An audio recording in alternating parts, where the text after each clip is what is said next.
something. We can do it right over here. And I want to give this book to the school. And what this is, it's a book of lessons. Okay. It's not chapters, it's lessons.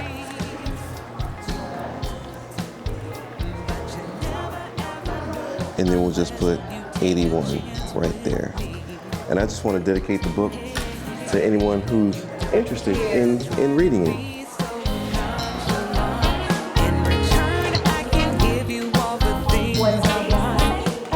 Purcell Marian was pretty much those same Marianist values, that same work ethic in our students, the same family spirit with the faculty, the staff, and the community here. So while the building looks different, I would say that overarching feeling of community and support is still very much the same. Wow, I haven't been in here since '81. This is weird. Feeling good? Yeah. I can't believe I made it out of this place.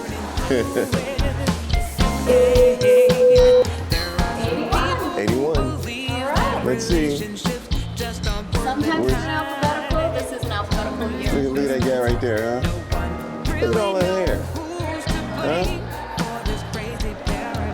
Can't believe that guy's 61 years old now. Can you believe that? Wasn't so bad looking. I was really short though. I don't know what happened. And Leroy was 80. So he was in. Yeah.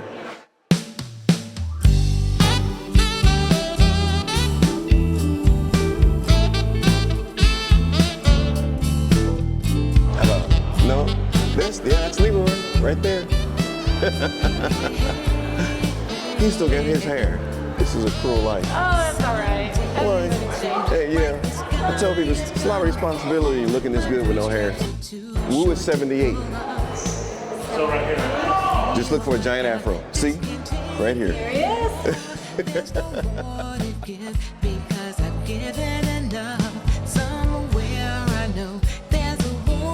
Wow. Behind the curtain, we can definitely Now, do that. Now, back in the day, this was a huge room. You know what I mean? We're on this stage every year, you know, with our little tuxedos, with these red jackets and these, black. Felt pretty important. You know what I mean? When we got all dressed up, the shirts had ruffles on them and bow ties. You know, we sat there and we thought we were sounding good, you know? But it was a really, really great time, and, we didn't know what was going on. We were just trying to get out of something. You know what I mean? If you got in the band, you're normally getting out of something else that you really need to be. But some of the best people that I've ever met in my life were in that band, and here we are. Got the band back. We're putting the band back together, right? I like that.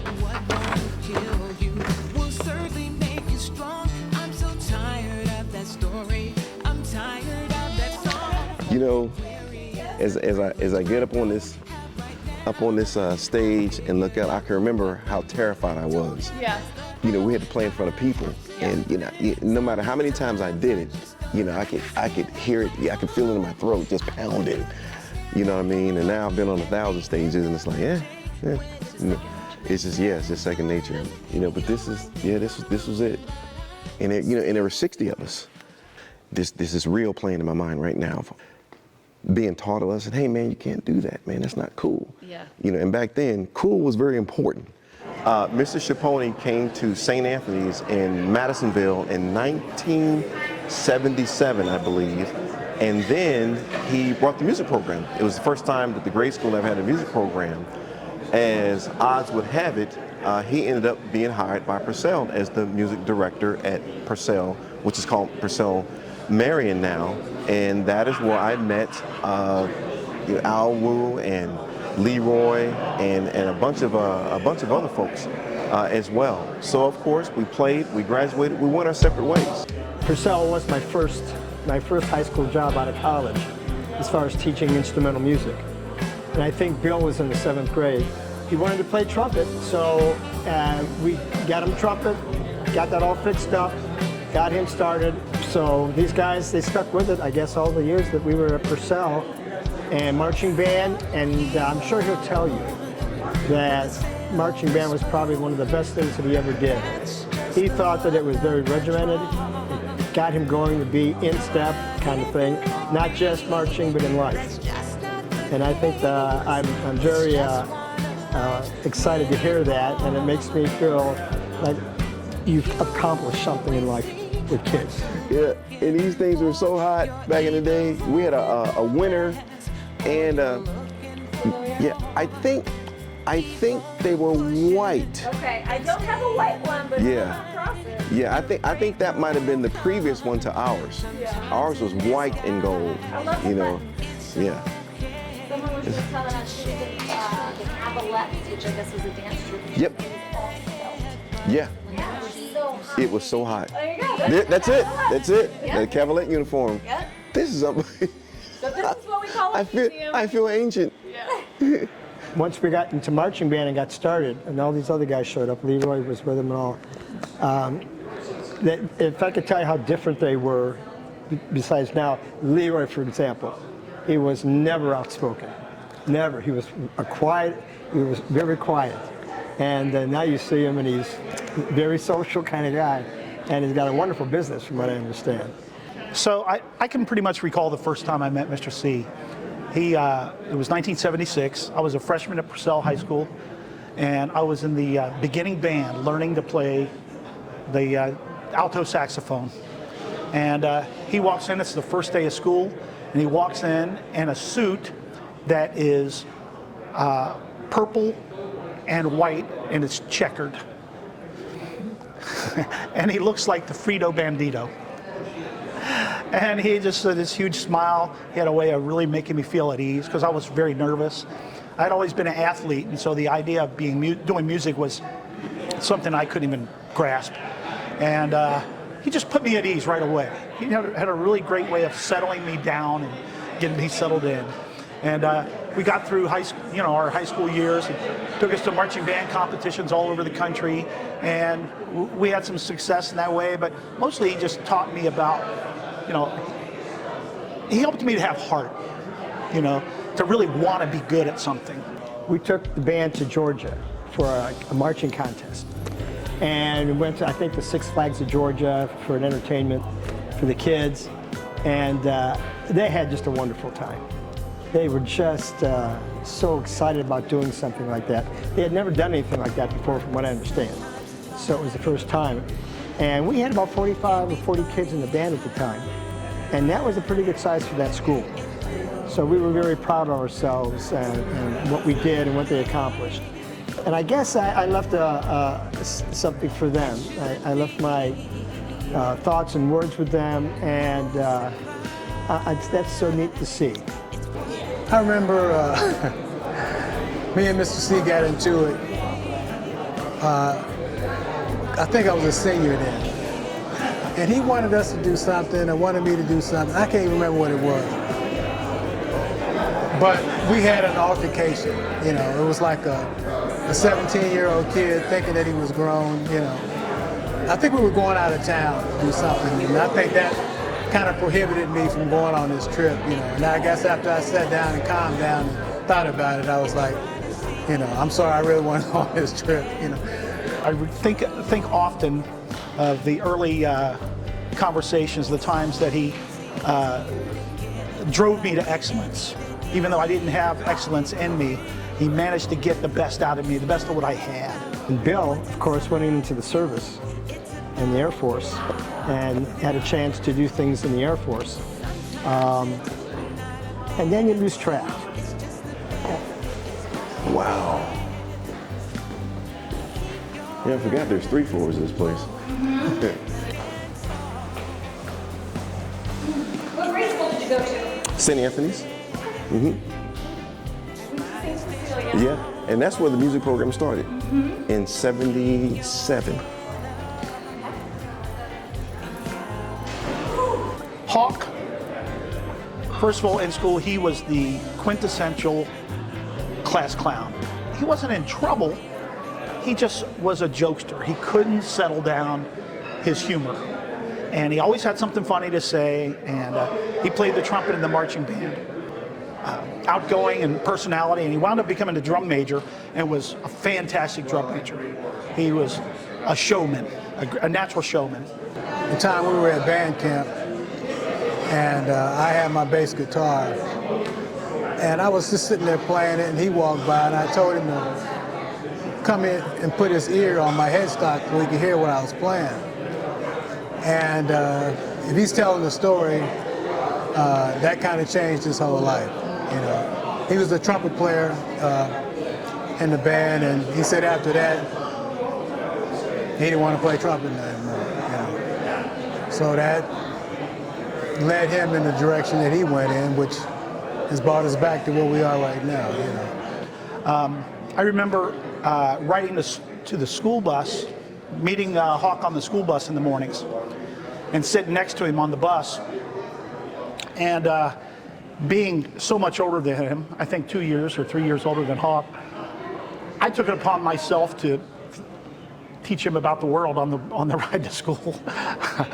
And maybe some of it stuck, or at least at that time we felt that I felt like I was imparting wisdom on him, and it turns out he's much wiser than I am, even to this day. I believe it was maybe 2012, 2013 or so. I'm at the Frisch's mainliner, and this guy sitting there, he goes, "Excuse me." He says, I said, "Yeah, can I help you?" He goes, "Is your name Bill Hawkins?" And I go, "Yeah." He goes, It's me, Leroy." And at first I didn't recognize him. His hair was really long. I hadn't seen him in 35 years. And so we just started to stay in touch, and I hired Leroy's band to play my father's 80th birthday because I wanted a live band. I know my dad loved live music. And lo and behold, Wilkerson shows up, and then Mr. C shows up, and I'm totally flabbergasted because I hadn't seen these guys in nearly 40 plus years, but they thought enough of me to stop by, and I had the bright idea of, hey, let's shoot a music video. And they were like, oh, okay. So we shot this music video, and it was fun. And then it just started to get bigger and bigger and bigger and bigger to where we are right now. We started out with just a few pieces. Now I think we're up to 14 pieces.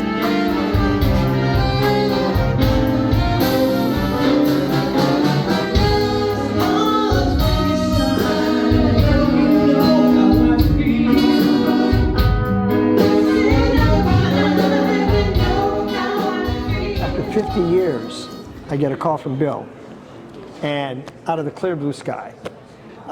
It was exciting. I said, "Bill," you know how that is. And we talked about our lives and what we've done and where we've been. And he had a heck of a life in the Air Force. He did some good things.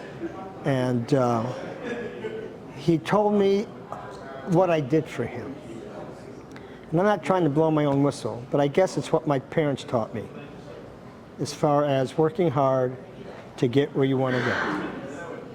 You're not going to get it for nothing, and you're just going to have to work hard. this is a great thing, you know. I mean, him having the desire to want to play with his bandmates and his own old music director, that's, you know, you don't hear that kind of stuff. Nobody, you know, you leave high school, you just leave. And you leave all that stuff in the rearview mirror, you know. For him to plant the seed to do this thing it's a great thing, you know. It's just different talking to them after they grow up at this age. It's no more you're a student, I'm the adult. We're all the same now. And that's what's kind of neat about music. Music crosses all ages. And this is what brought us together. It's that music.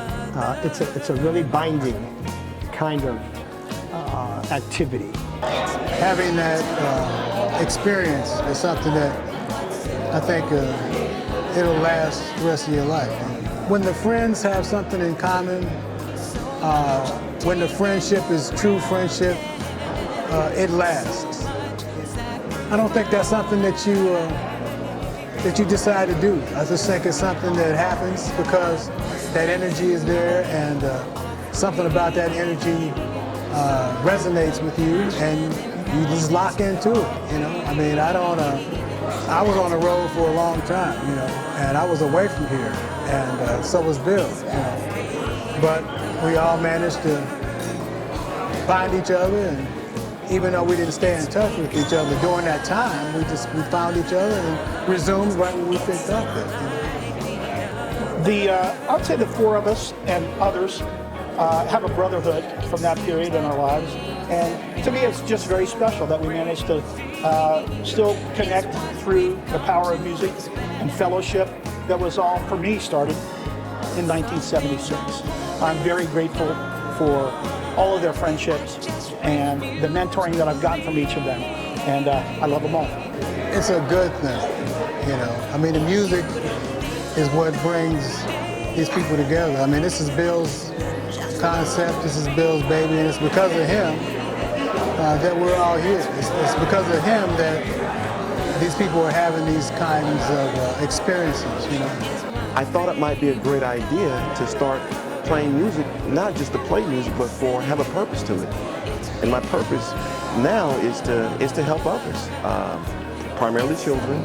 We've done a show in Kentucky, coming to Kentucky at the Village Theater. That was for cancer research. We did another show in Hampton, Virginia.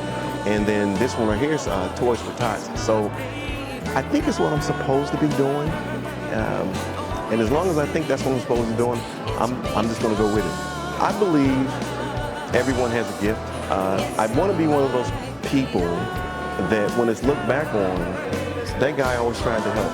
That's the dude I want to be. I'm not here to save the world. You're going to send another guy for that. But in between that time, I enjoy helping. I enjoy doing this thing, and I feel like I'm finally at 61 years old this week.